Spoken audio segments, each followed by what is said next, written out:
अपन इस क्लास को रिकॉर्ड करना, रिकॉर्ड स्टार्ट किया ही नहीं अपन ने। फिर रिकॉर्ड मैंने अभी स्टार्ट किया है। तो पहले क्या देखा अपन ने कि मैटर और एंटी मैटर क्या होता है, तो एक बार वापस मैं एक्सप्लेन कर देता हूँ कि कोई भी एटम्स होता है, आपने देखा कि जो पार्टिकल होता है उसका एंटी पार्टिकल भी होता है। क्या होता है, कोई पार्टिकल होता है उसका एंटी पार्टिकल भी होता है। तो आपके पास जो इलेक्ट्रॉन प्रोटॉन न्यूट्रॉन है तो उसका क्या होगा, opposite particle positron, anti proton और एंटी न्यूट्रॉन भी होगा।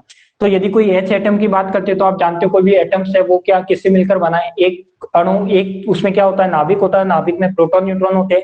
ये प्रोटॉन न्यूट्रॉन हो जाएंगे, उसका ऑपोजिट लिखेंगे तो ये आ जाएगा, इलेक्ट्रॉन है तो उसका ऑपोजिट ये आ जाएगा। तो ये क्या कहलाएगा, एच एटम, और ये क्या कहलाएगा, anti H atom. Same helium atom की बात करते हैं, दो प्रोटॉन है, दो न्यूट्रॉन है और दो इलेक्ट्रॉन है।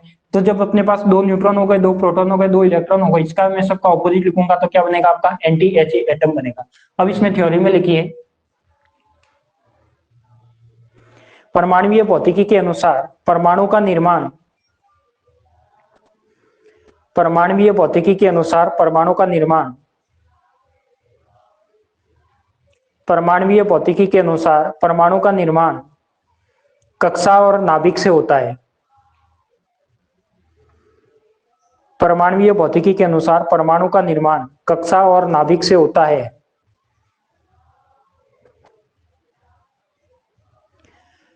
कक्षक में इलेक्ट्रॉन उपस्थित होते हैं।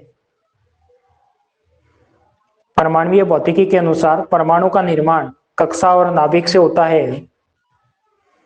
कक्षक में इलेक्ट्रॉन उपस्थित होते हैं।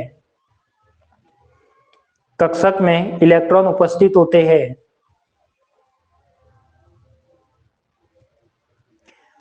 और नाभिक में प्रोटॉन तथा न्यूट्रॉन उपस्थित होते हैं। और नाभिक में प्रोटॉन तथा न्यूट्रॉन उपस्थित होते हैं। और नाभिक में प्रोटॉन तथा न्यूट्रॉन उपस्थित होते हैं। कण भौतिकी के अनुसार प्रत्येक कण का, कण भौतिकी के अनुसार प्रत्येक कण का प्रतिकण उपस्थित होता है। कण भौतिकी के अनुसार प्रत्येक कण का प्रतिकण उपस्थित होता है। अतः इलेक्ट्रॉन का प्रतिकण पॉजिट्रॉन तथा, अतः इलेक्ट्रॉन का प्रतिकण पॉजिट्रॉन तथा प्रोटॉन का प्रतिकण p बार, प्रोटॉन का प्रतिकण p बार तथा n का प्रतिकण n बार होता है, तथा n का प्रतिकण n बार होता है। हाइड्रोजन परमाणु की संरचना में, नई लाइन से लिखना, हाइड्रोजन परमाणु की संरचना में इलेक्ट्रॉन तथा प्रोटॉन होता है। हाइड्रोजन परमाणु की संरचना में इलेक्ट्रॉन तथा प्रोटॉन होता है। यदि इन्हीं के स्थान पर पॉजिट्रॉन तथा एंटी प्रोटॉन लिए जाए, यदि इन्हीं के स्थान पर पॉजिट्रॉन तथा एंटी प्रोटॉन यानी p बार लिया जाए तो एक ऐसा परमाणु बनता है जिसे प्रति हाइड्रोजन कहा जाता है। तो एक ऐसा परमाणु बनता है जिसे प्रति हाइड्रोजन कहा जाता है।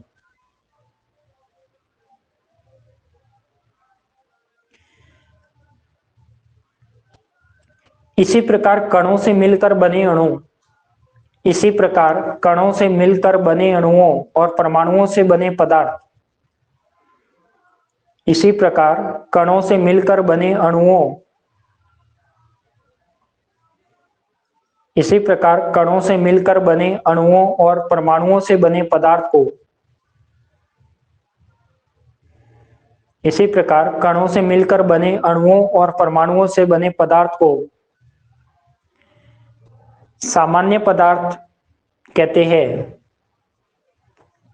कणों से मिलकर बने अणु और परमाणु को सामान्य पदार्थ कहते हैं।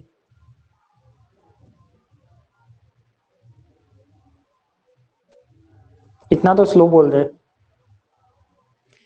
इसी प्रकार कणों से मिलकर बने अणुओं और परमाणुओं से बने पदार्थ को सामान्य पदार्थ कहते हैं। यदि इनको प्रतिकण से प्रतिस्थापित किया जाए, यदि इनको प्रतिकण से प्रतिस्थापित किया जाए यदि इनको प्रतिकण से प्रतिस्थापित किया जाए तो वह पदार्थ प्रति पदार्थ कहलाता है।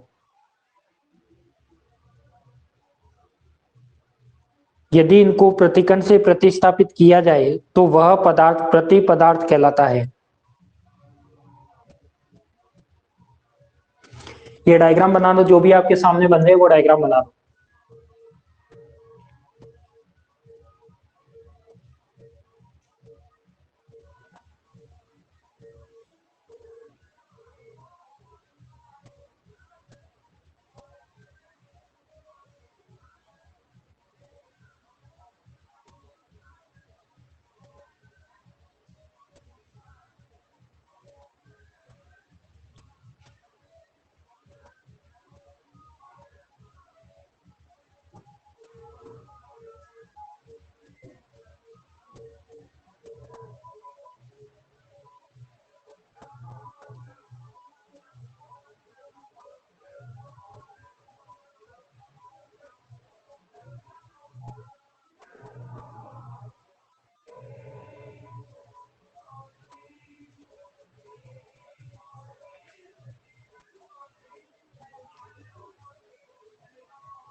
हो गया होगा।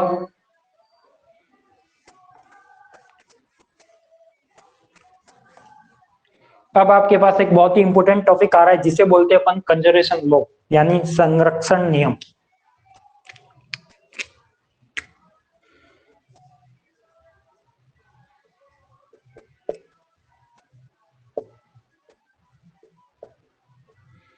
जिसे बोलते हैं अपन कंजर्वेशन लॉ।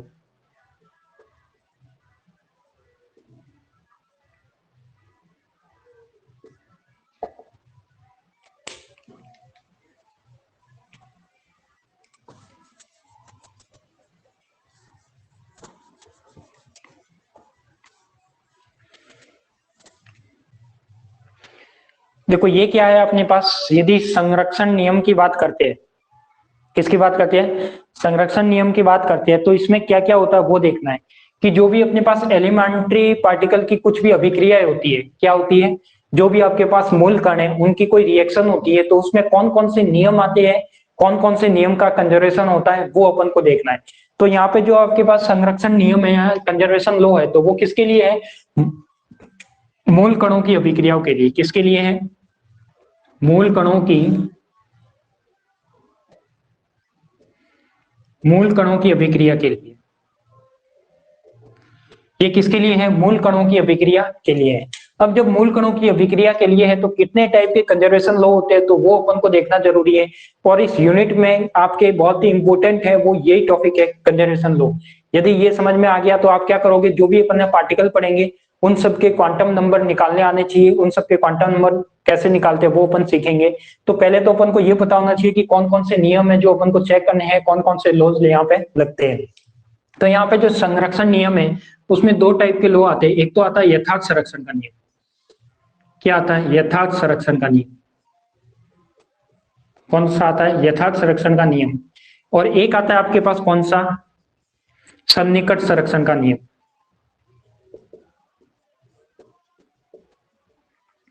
सन्निकट संरक्षण का नियम, इसको अपन बोलते हैं एग्जैक्ट कंजर्वेशन लॉ। इसको अपन बोलते हैं एग्जैक्ट कंजर्वेशन लॉ, और इसको बोलते हैं अपन अप्रोक्सीमेट।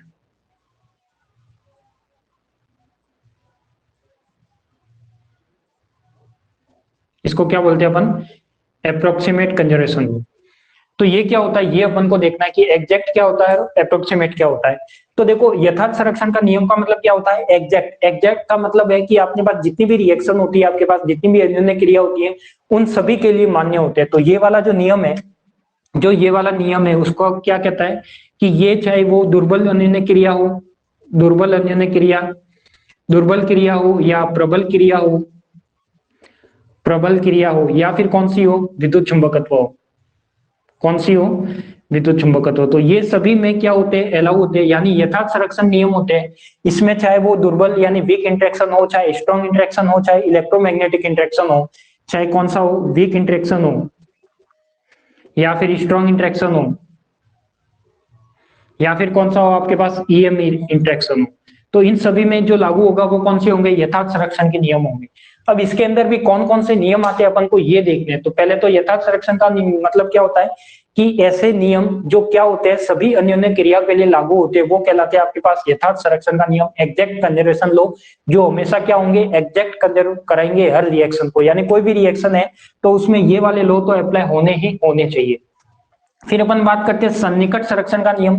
तो इसमें क्या आता है, इसमें आता है केवल और केवल कौन सी अभिक्रिया का, प्रबल क्रिया का, किसका, प्रबल क्रिया का, प्रबल क्रिया के लिए। तो जो सन्निकट संरक्षण का नियम है, प्रबल क्रिया का मतलब क्या है कि इसमें या तो कोई भी एक डिफाइन होगा, यानी इसमें ऐसे नियम आएंगे, उन नियम की सहायता से अपन क्या करेंगे, कुछ निकालेंगे। कैसे निकालेंगे कि या तो वो दुर्बल क्रिया है या प्रबल क्रिया है या ईएम क्रिया है। तो यदि प्रॉपर एक तरीके से या ऐसे कुछ लॉ लगाकर अपन डिफाइन करेंगे कि वहां पे कौन सी इंटरेक्शन होगा, तो वो होगा आपका सन्निकट, यानी जो सभी में लागू नहीं होता वो तो होगा सन्निकट, जो सभी में लागू होता है वो होगा आपका एग्जैक्ट। अब इसमें भी अलग अलग नियम होते हैं, तो अपन दोनों देखते हैं। तो एक बार पहले इसकी थ्योरी लिख लो आप, लगाइए कंजर्वेशन लॉ और इसमें लिखिए मूल कणों की, इसमें मैं इसकी डेफिनेशन लिखा देता हूं, पहले लिखिए कण भौतिकी में मूल कणों की, ग्रेविटेशनल नहीं होगा क्योंकि ग्रेविटेशनल तो मैंने बोला है कि उसमें तो चाहे कोई भी नियम आ जाए, कोई भी रिएक्शन आ जाए, ग्रेविटेशनल हर में होगा। क्यों, क्योंकि उसका मास प्रेजेंट रहता है। किसी भी पार्टिकल का मास होता है तो ग्रेविटेशनल तो हर में होना ही होना है। इसमें लिखिए कण भौतिकी में मूल कणों की अभिक्रिया के लिए, कण भौतिकी में मूल कणों की अभिक्रिया के लिए, कण भौतिकी में मूल कणों की अभिक्रिया के लिए संरक्षण नियम दो प्रकार के होते हैं। कण भौतिकी में मूल कणों की अभिक्रिया के लिए संरक्षण नियम दो प्रकार के होते हैं। फर्स्ट लिखिए यथार्थ संरक्षण नियम, यथार्थ संरक्षण का नियम,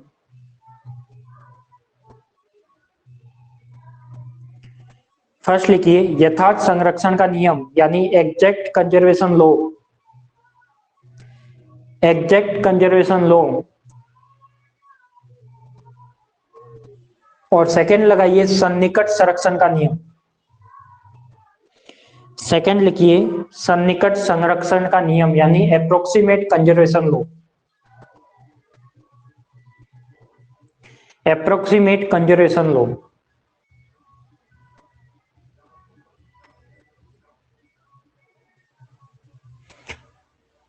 ठीक है, अब इसमें वापस लिखिए, फर्स्ट लगाइए वापस यथार्थ संरक्षण का नियम, इसमें फर्स्ट टॉपिक लगाइए वापस यथार्थ संरक्षण का नियम, और इसमें लिखिए ऐसे नियम जो सभी अन्योन्य क्रिया के लिए, ऐसे नियम जो सभी अन्योन्य क्रिया के लिए मान्य होते हैं, ऐसे नियम जो सभी अन्योन्य क्रिया के लिए मान्य होते हैं, ऐसे नियम जो सभी अन्योन्य क्रिया के लिए मान्य होते हैं, ब्रैकेट में लिख लेना प्रबल, दुर्बल और विद्युत चुंबकीय, ब्रैकेट में लिख लो प्रबल, दुर्बल और विद्युत चुंबकीय।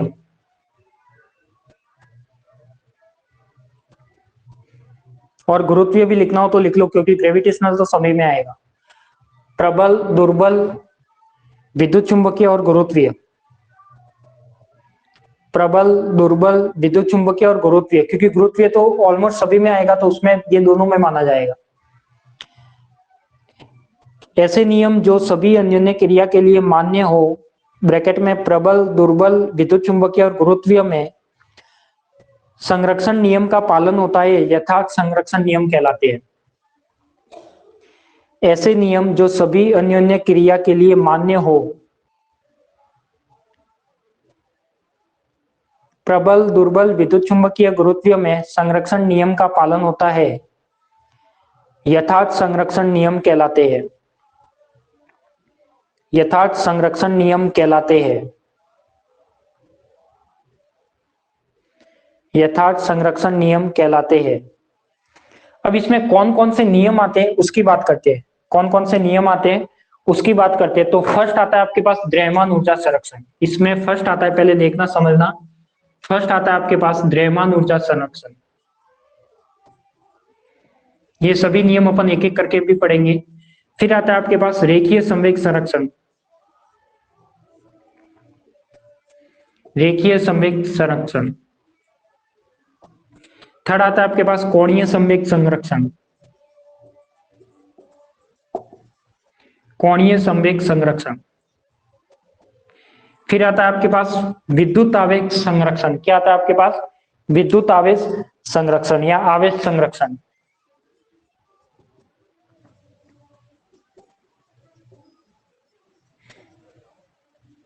आवेश संरक्षण में अब अपन यहाँ पे बात करते हैं तो इसमें देखो इलेक्ट्रॉनिक भी आता है, इलेक्ट्रॉनिक भी आता है और बेरियोनिक भी आता है। कौन कौन सा?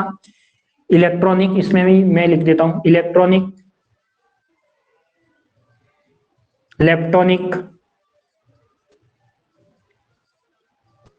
लेप्टोनिक और बेरियोनिक। तो ये अभी सबन तीनों नियम पढ़ेंगे। वो किस में माने जाते हैं? एक आवेश में माने जाते हैं। कि इलेक्ट्रॉनिक में क्या होता है, जो अपन आवेश लिखते हैं वो अपोजिट होता है। लेप्टोनिक में क्या होता है? लेप्टॉन नंबर होता है। और बेरियोनिक में बेरियन नंबर होता है। ऐसे ही अपन और बात करें इसमें तो और कौन सा आएगा इसमें? देखो द्रव्यमान ऊर्जा हो गया, रैखिक संवेग हो गया, कोणीय संवेग हो गया, आवेश संरक्षण हो गया, और आएगा अपने पास यहाँ पे सीपीटी संरक्षण का नियम। कौन सा? सीपीटी। सीपीटी का मतलब होता है, कोई फुल फॉर्म बता सकता है क्या सीपीटी की? सीपीटी का मतलब होता है चार्ज पेरिटी टाइम। क्या होता है? Charge parity time. तो यहाँ पे चार्ज पेरिटी और टाइम इसकी फुल फॉर्म होती है। तो ये क्या हो गया अपने पास? Conservation of mass energy. क्या हो गया? Conservation of mass energy. फिर क्या है? रेखीय संवेग संरक्षण यानी कंजर्वेशन ऑफ लीनियर मोमेंटम।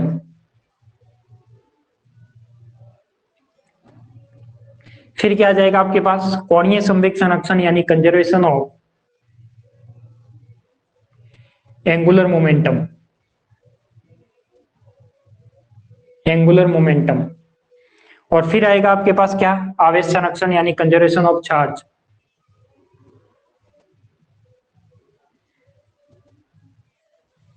और इसमें क्या आएगा? लेप्टोनिक, बेरियोनिक और इलेक्ट्रिक। ठीक है, ये आ जाएगा। और ये क्या है? Charge parity.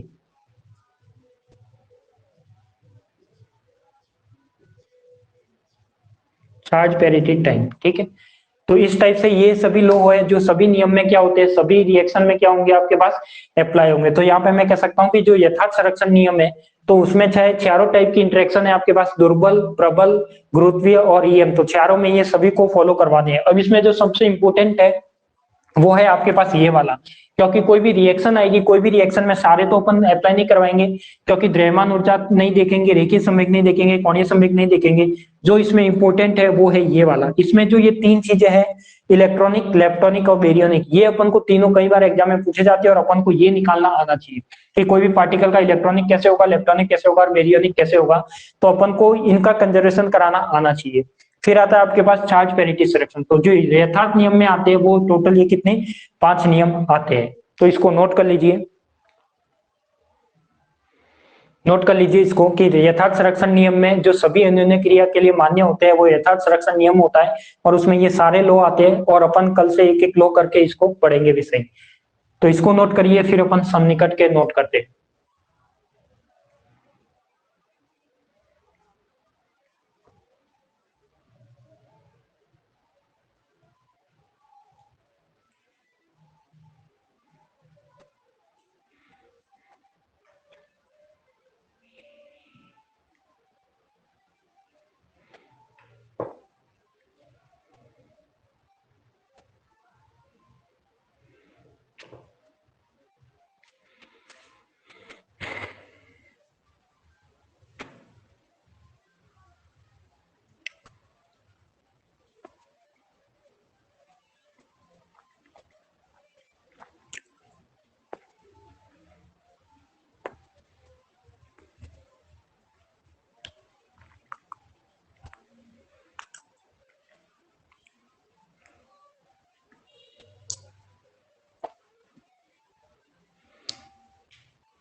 देखो जो भी स्टूडेंट अपनी क्लास से पढ़ रहे हैं उनको ध्यान रखना है कि कभी भी किसी की बातों में नहीं आना है।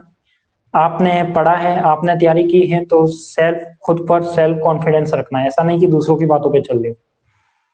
कोर्स चाहे कितना भी हो, अभी तक कोर्स कम होने का कुछ भी नहीं आया है, तो अभी तक अपन पूरा कोर्स ही मान के चल रहे हैं। और इस बार जरूरी नहीं है कि कोर्स कम होगा, क्योंकि क्लासेस प्रॉपर जुलाई मंथ से चल ही रही है सभी की।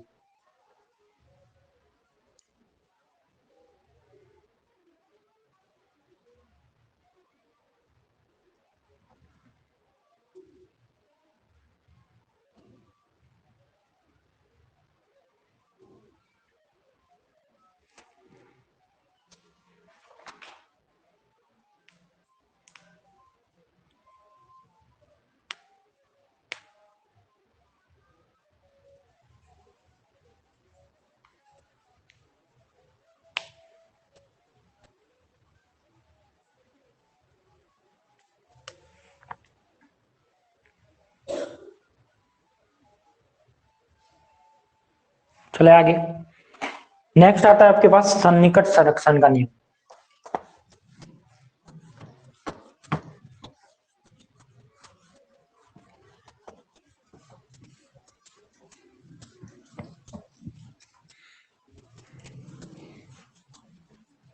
अब जो कोई भी आपके जो क्वेश्चन आएगा वो आएगा सन्निकट से, कि सन्निकट में कौन कौन से नियम आते हैं, और जो भी अपन रिएक्शन चेक करेंगे वो भी किससे करेंगे, सन्निकट संरक्षण नियम से। जो बी पार्ट था उसका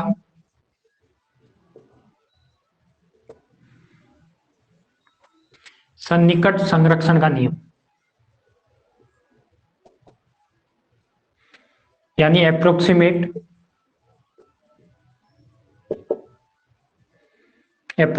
कंजर्वेशन लॉ।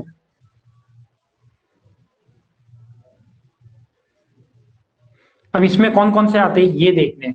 तो फर्स्ट तो देखते हैं अपन इसमें कौन कौन से आते हैं। पहले तो आता है समबारीक पुरचक्रण संरक्षण का नियम। फर्स्ट तो कौन सा आता है इसमें, समबारीक का, या फिर अपन कह सकते हैं आइसो स्पिन का तृतीय घटक। यानी पहले तो आता है समबारीक पुरचक्रण संरक्षण का नियम, संरक्षण का नियम। एक आता है इसमें किसका, आइसो स्पिन का थर्ड घटक। सेकंड क्या आता है इसमें, आइसो स्पिन का थर्ड घटक, तृतीय घटक I3। तो ये ऑलमोस्ट ये जो दोनों नियम है लगभग एक जैसे, इनके वर्ड है वो अलग अलग है। यहाँ पे समबारीक प्रचक्रण कह रहा है, यहाँ पे आइसोस्पिन कह रहा है, बट है दोनों लगभग एक जैसे, तो अपन इन दोनों को कॉमन लेके पढ़ेंगे। फिर आता है आपके पास जो भी आता है वो आता है विचित्रता। कौन सा आता है, विचित्रता यानी स्टेगनेस, विचित्रता संरक्षण नियम, जिसको अपन बोलते हैं स्टेगनेस कंजर्वेशन लॉ ऑफ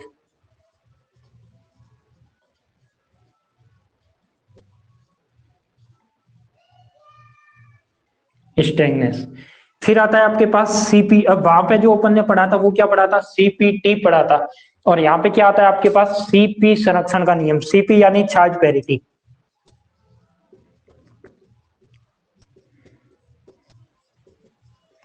सीपी संरक्षण का नियम, यानी वहां पे था सीपीटी यानी चार्ज पैरिटी टाइम, यहाँ पे क्या है, केवल चार्ज और पैरिटी है। इसके बाद आता है एक आवेश संयुग्मी सममिति का नियम। कौन सा आता है, आवेश संयुग्मी,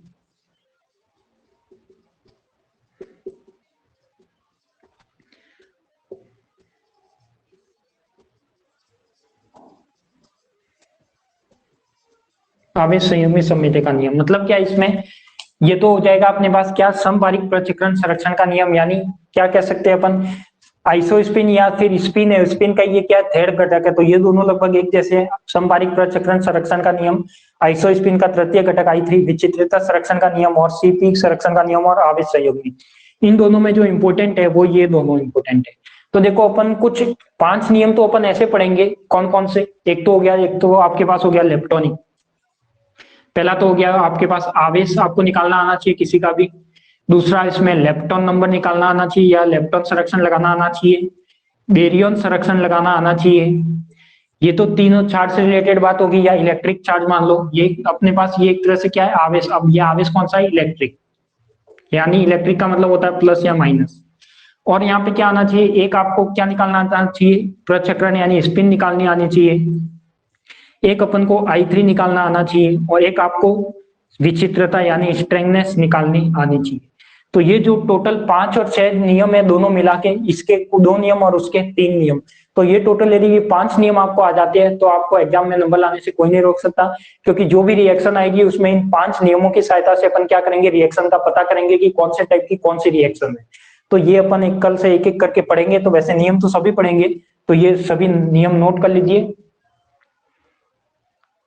तो कल से अपन ये सारे नियम है जिसमें अपन एक एक करके इन नियमों को स्टार्ट करेंगे, और लगभग ये नियम आपके कोशिश करूंगा कि 2 दिन में पूरे हो जाए।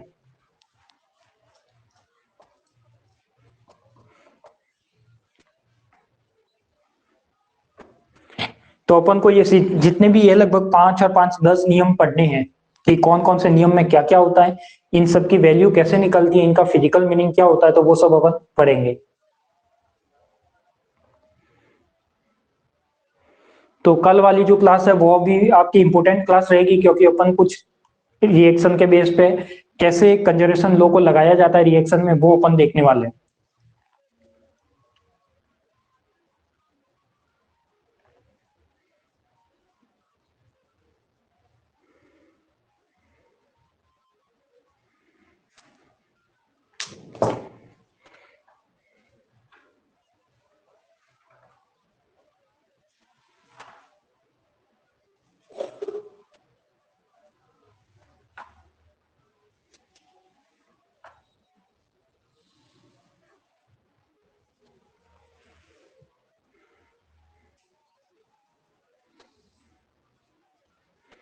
लिख दिया होगा। तो आज के लिए तो इतना ही, फिर अपन मिलते हैं वापस कल शाम को लाइव क्लास में 7 बजे। और ज्यादा से ज्यादा स्टूडेंट लाइव रहने की कोशिश करना, क्योंकि कल जो क्लास होगी वो भी इंपॉर्टेंट क्लास होगी, क्योंकि अपन न्यूक्लियर की जो भी रिएक्शन आती है पार्टिकल फिजिक्स की, वो रिएक्शन कौन से टाइप की है, उसके लिए जो कंजर्वेशन लॉ लगाते हैं वो उस लॉ को अपन सीखेंगे कि कौन कौन से नियम है जो आपको वहां पे लगाने हैं, और कौन कौन सी वैल्यू आपको याद रखनी है, वो भी मैं सब कुछ आपको बताऊंगा। तो आज के लिए तो इतना ही, मिलते हैं अपन कल शाम को 7 बजे। और किसी को कुछ कमेंट सेक्शन में पूछना है तो आप कमेंट करिए, तो मैं उसका आंसर बता दूंगा। किसी को भी कुछ भी किसी भी तरह का डाउट है तो आप पूछ सकते हो।